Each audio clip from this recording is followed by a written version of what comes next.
Hello everyone, welcome to my YouTube channel MG the learning point में।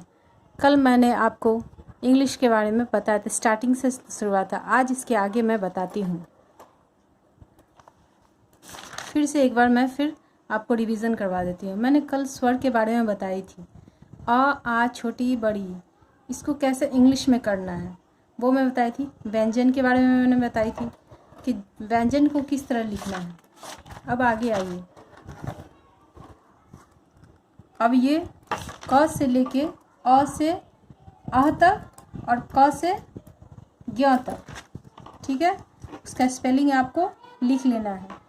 अगर आपको आता है तो खुद है, नहीं तो मैं तो लिख ही रही हूँ, इसी में से आप लिख लीजिए। फिर मैं उस दिन मैं स और श के बारे में, अंतर के बारे में बता देती हूँ। मैं फिर से एक बार बताना चाहती हूँ स और श के अंतर के बारे में। ये होता है तल्लाबे श। अगर आपको कुछ लिखना रहेगा श से तो आप ये नहीं कह सकते जैसे शरीफा है तो इसको शरीफा न बोल के शरीफा बोला जाता है। तो आप ऐसा तो नहीं कर सकते हैं कि तल्लाबे शरीफा, ऐसा तो नहीं बोल सकते हैं।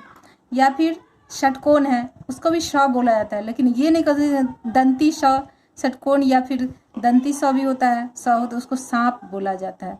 ये तीनों है, ये तीनों स, लेकिन सब में अंतर है।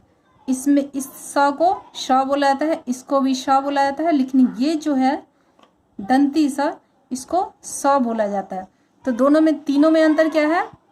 इसका स्पेलिंग, इस श का स्पेलिंग हमेशा SH होगा और ये श का स्पेलिंग इसका भी SH होगा, लेकिन ये दंती स का स्पेलिंग हमेशा S होगा और इसको स बोला जाता है।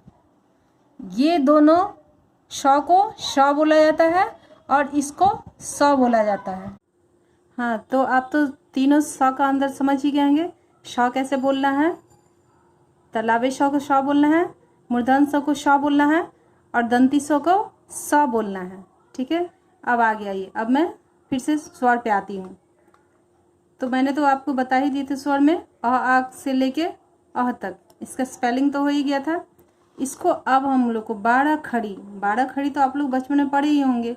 वही 12 खड़ी का यूज़ हम लोग इंग्लिश में करेंगे, ताकि उससे इंग्लिश बोलने, समझने और पढ़ने में आसानी होती है। तो आइए, 12 खड़ी भी क्या होता है? क से शुरुआत होती है। क से लेके क, का, छोटी की, बड़ी की, छोटा कु, बड़ा कु, के, कई, को, कौ, कंग, क, ठीक है। क से लेके ज्ञ तक, ठीक है। इसको करना है। अब मैं आपको धीरे धीरे स्टेप बाय स्टेप मैं आपको बताती हूँ। तो मैं तो आपको क से बड़ी कु तक मैं बता ही चुकी हूँ। अब मैं के कई पे आऊँगी, ठीक है। के, कई, को, कौ, कंग, क, इसके स्पेलिंग पे अब हम लोग ध्यान देते हैं। तो देखिए, क ए से क्या होता है? के। क ऐ से कई। क ओ को। क औ से कौ। क अंग से कंग और क अह से क। तो इसका स्पेलिंग कैसे लिखेंगे? तो अब तो यहाँ क्या लिखा हुआ? A I O औ अंग अ। तो ये इसका स्पेलिंग तो के होगा, ये तो हम लोग जानते हैं। क का स्पेलिंग के होगा। अब इसके आगे के का ही लिखना है, तो हमको AI का स्पेलिंग लिखना है इसके आगे। तो ए का स्पेलिंग क्या होता है वो आप देख रहे हैं। ई से ए, AI से ओ औ अंग अ, ये सब दिया हुआ है, तो इसी के हिसाब से देखना है। तो के का स्पेलिंग है के ई से के, AI से कई, के ओ से को, के ए यू से कौ, के ए एन से कंग और के ए एच से क। क्लियर? यहाँ तक आप लोग क्लियर है? अब ये देखिए, हिंदी की 12 खड़ी को इंग्लिश में लिखना, जो कि मैं बता चुकी हूँ कि किस तरह लिखना है। क का को, तो क से लेके आपको ज्ञ तक इसी तरह स्पेलिंग के द्वारा ही लिखना है। आपको प्रॉब्लम नहीं होनी चाहिए। अगर होगी भी तो ये पीछे का वीडियो देख लीजिएगा, क्लियर हो जाएगा। अब एक बार मैं बता रही हूँ, 12 खड़ी के द्वारा मैं इसको समझा के लिखा रही हूँ, देख लीजिए।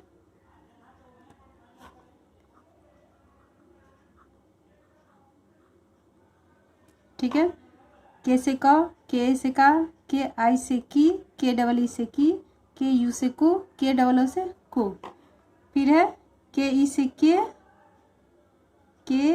ई आई, के ए आई से कई, के ओ से को, के ए यू से कौ, के ए एन से कंग और के ए एस से का। क्लियर है।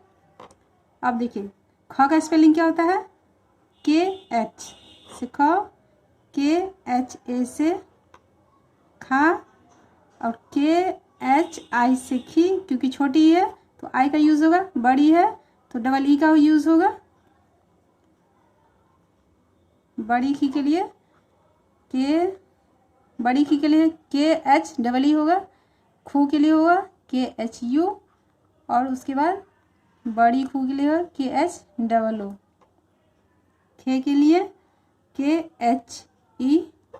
जो स्पेलिंग आई का है, ए आई का स्पेलिंग है, वो आपको खे खाई के द्वारा इस तरह ही होता है। आप धीरे धीरे इसको समझते जाइएगा।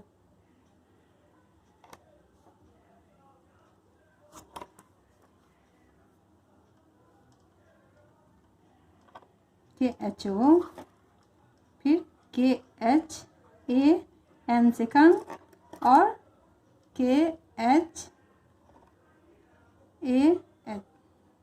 ठीक है, क्लियर है। और इसी तरह के 12 खड़ी का स्पेलिंग ही मैं यहाँ लिखियो। अब ग से शुरू होगा, ग का भी जो भी आता है वो लिखना है, फिर घ का लिखना है, फिर च का लिखना है, फिर छ का लिखना है। इसी तरह करके आपको पूरे ज्ञ तक लिखना है। क्लियर है, इतना तक क्लियर हो गया है। अब इसके आगे इतना तो मैं बता चुकी हूँ स्वर व्यंजन, और इन्हीं के द्वारा स्वर व्यंजन के द्वारा ही है। अब है हम आपको इंग्लिश में हिंदी का नाम इंग्लिश में मैं नेक्स्ट वीडियो में आपको करके दिखाऊंगी। जितना भी आप नाम है जो हिंदी का नाम है उसको मैं इंग्लिश में कैसे लिखा जाता है। आज के लिए इतना ही काफ़ी है, फिर मिलते हैं नेक्स्ट वीडियो के साथ। Okay, take care, bye.